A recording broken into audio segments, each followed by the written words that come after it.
अस्सलामु अलैकुम वरहमतुल्लाहि वबरकातुहू। नाज़रीन, आप जानते हैं कि आज हमारे मुल्क के हालात कितने ख़राब हो गए हैं। आए दिन कोई ना कोई ख़बर ऐसी सुनने को मिलती है कि वाक़अतन सुनने के बाद बहुत ही अफसोस होता है। पता नहीं आपको ये बात पता है या नहीं पता है। जैसा कि आप हजरात को मालूम है, बहुत ही अफसोस के साथ ये कहना पड़ रहा है, जैसा कि आप जानते हैं कि ज्ञानवापी मस्जिद के ऊपर काफ़ी वक्त से केस चल रहा था। और मैं आपको बता दूं कि वाराणसी कोर्ट के जज ने जो अभी 21 जनवरी को जो अभी फैसला सुनाया है और ज्ञानवापी मस्जिद के तहखाने के अंदर हिंदू विपक्ष को पूजा करने की अथॉरिटी दी है।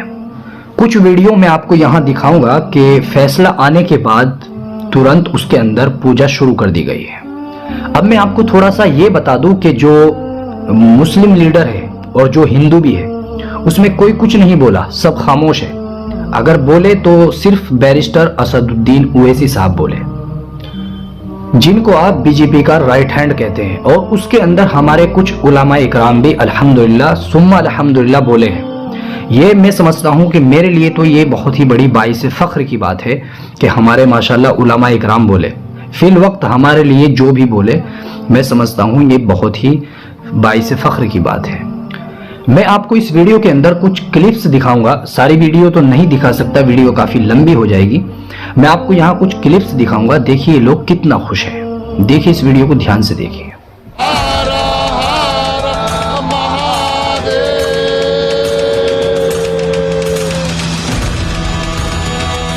रामलला की प्राण प्रतिष्ठा के ठीक एक हफ्ते बाद 31 जनवरी को ज्ञानवापी पर कोर्ट का ऐतिहासिक फैसला आया।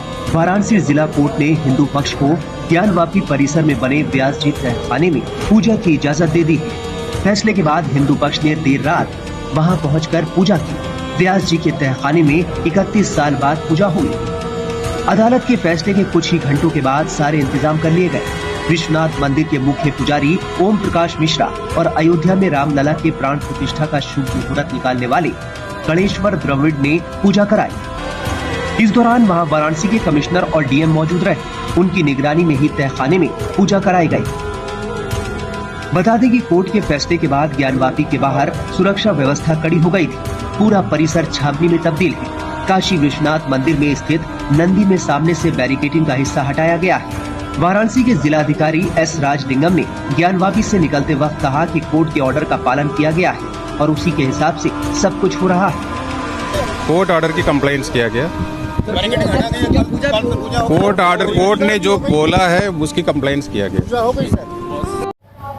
ये मस्जिद के तहखाने के अंदर की वीडियो है जो आप ऑन स्क्रीन देख रहे हैं।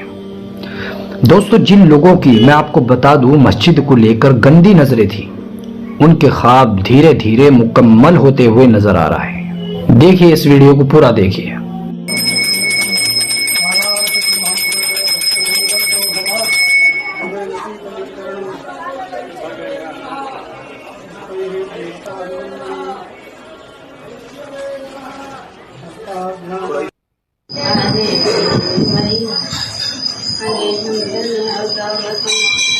और मैं आपको बता दूं कि लोग संविधान के दायरे से मिलकर ये काम कर रहे हैं। इन लोगों की आप होशियारी देखिए ताकि कोई लोग इस पर ऑप्शन ना उठा सके, कोई आवाज ना उठा सके।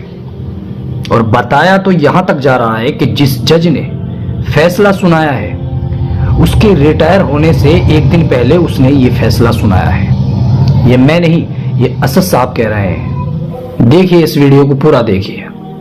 आपको जानना चाहिए कि आज जज साहब का आखिरी दिन था, रिटायरमेंट था। दूसरी बात ये थी कि उन्होंने 17 जनवरी को डिस्ट्रिक्ट मजिस्ट्रेट को रिसीवर अपॉइंट किया। तीसरी बात यह है कि आज जिन्होंने जो फैसला लिया है वो तो पूरे केस को डिसाइड कर दिया उन्होंने। अरे आपने एक तो कितने 93 के बाद से अब तक खुद कह रहे हैं कि वहां पर कुछ नहीं हो रहा था। अब मस्जिद के तहखाने को आप दे रहे हैं तो फिर आपने तो पूरा केस डिसाइड कर दिया। फिर कितने साल हो गए? 93 से आप 30 साल हो गए। हाँ, उसमें मूर्तियां कहाँ है कि कैसे मालूम उनको? तो ये प्लेसेस ऑफ वर्शिप एक्ट का वायलेशन है भाई। 30 साल के बाद आप ये काम की इजाजत दे रहे हैं तो उनका तो एक काम था कि आप उनको 30 दिन का टाइम देते अपील के लिए। आप कहते हैं कि 7 दिन में पूरा निकाल दो, ग्रिल्स निकाल दो और आप इजाजत दे दिए। तो ये सरासर गलत फैसला है। और आखिरी बात यह है कि नरेंद्र मोदी की सरकार जब तक अपनी खामोशी को तोड़ेगी नहीं और साफ तौर पर कहेगी नहीं कि हम प्लेस ऑफ वर्शिप एक्ट के ऊपर स्टैंड बाई करते हैं, ये पूरे तनाज़े चलते रहेंगे। और मैं फिर से कह रहा हूं कि जब बाबरी मस्जिद का टाइटल सूट का जजमेंट आया था, मैंने जिस एप्रीहेंशन का इजहार किया था कि वो फैसला यकीनन सुप्रीम कोर्ट हमारा आखिरी कोर्ट, हम इज्जत करते हैं, मगर फेथ की बुनियाद पर आने से ये तमाम चीजें खुल रही हैं। और उस सुप्रीम कोर्ट के फैसले में प्लेसेस ऑफ वर्शिप एक्ट को बेसिक स्ट्रक्चर का हिस्सा करार दिया गया था। तो फिर ये लोअर कोर्ट सुन क्यों नहीं रहे हैं और केंद्र सरकार क्यों नहीं बोल रही है? अब देखना यह है कि अब इंतजामिया कमेटी शायद इलाहाबाद हाईकोर्ट में अब इस जजमेंट गलत फैसले पर अपील करेगी। अब नहीं मालूम क्या फैसला है। हमारा 17 जनवरी को एक बात कहते हैं, फिर रिसीवर को बोलते हैं ये कर दो आप, आखिरी दिन आपका, खैर उनका इख्तियार है, उसको कोई रोक नहीं सकता। मैं आपके व्यूअर्स के समझने के लिए कह रहा हूं। और प्लेस ऑफ वर्शिप एक्ट का मतलब क्या है?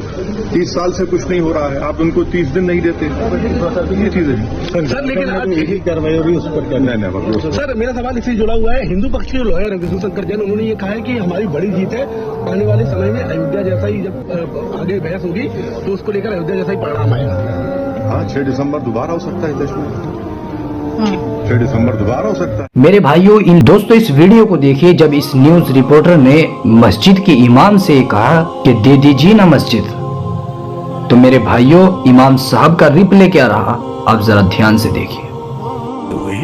उनके तो मंसूबे बहुत लंबे हैं। नारा ये बहुत दिनों से बुलंद हो रहा है कि 3 नहीं 30,000 नहीं बचेगी एक भी मस्जिद और मज़ार। पता नहीं क्या क्या वो करने वाले हैं, हम लोग क्या बता सकते हैं। हम तो यही चाहेंगे कि मुल्क में अमन रहे।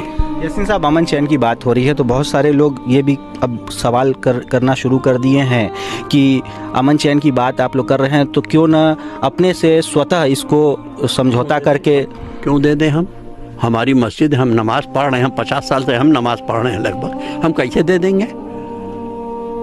तो मंदिर की बुनियाद पे अगर मस्जिद बनाई गई है तो नमाज की दुआ कबूल होगी, हमारी दुआएं कबूल होंगी, इसके बारे में आप कैसे बताएंगे? दुआ तो अल्लाह कबूल करेगा कि नहीं करेगा वो जानेगा।